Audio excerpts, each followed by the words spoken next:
Jeevan Reddy Bodhan MLA Sudarshan రెడ్డిలపై Nizamabad MP Arvind మండిపడ్డారు. జీవన్ రెడ్డి సుదర్శన్ రెడ్డిలు వయసు ఎక్కువై మతిపోయి మాట్లాడుతున్నారని చెప్పారు.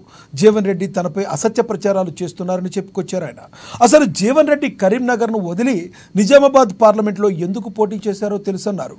కేవలం నిజామాబాద్లో ముస్లింలు ఎక్కువ ఉన్నారనే ఇక్కడి నుంచి పోటీ చేశారని ఆయన ఆరోపించారు. సుదర్శన్ రెడ్డి కూడా తన స్థాయిని మరిచి మాట్లాడుతున్నారని ఎంపీ అరవింద్ విమర్శించారు. 2 లక్షల చిల్లర ఎక్కువ ఈడ తుర్కోలో ఒకటి ఉన్నాయని ఈడికి వచ్చి నిలబడ్డాడు ఆయన. మీ మీద ప్రేమ కాదు, ఇంకేం కాదు, అది గమనించాలి. మీరేమో కొన్ని ఓట్లు ఎక్కేసారు వేరే నియోజకవర్గాలు కంపేర్ చేసుకుంటే. ఓ 1500 1600 లీడ్ ఇచ్చారు ఆయన. మీ మీద ప్రేమతోటి ఏం కాదు, అది ఈడ తుర్కోలు ఎక్కువ అని. ఇది జీవన్ రెడ్డి గారు అసలు రంగు. ఇది రెండోది, ఈ మా దగ్గర ఒక ఆయన ఉన్నాడు బోధన్లా, పెద్ద మనిషి సుదర్శన్ రెడ్డి. ఈయన వయసుకు తగ్గట్టు ఈయన వ్యవహారం చేస్తలేడు.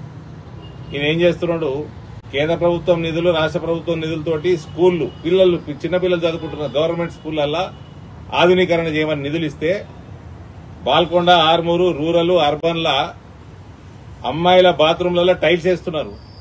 ఈయనట బోధన్లా బాన్స్వాడలనట టైల్స్ వేయద్దని చెప్తారట. ఎందుకు? టైల్స్ వేస్తే మెయింటెనెన్స్ ఉంటది, సిమెంట్ ప్లాస్టింగ్ చేసేసి రెడ్ ఆక్సైడ్ ఊసేయమంటున్నట. అంటే వీళ్ళకి వయసు అయిపోయి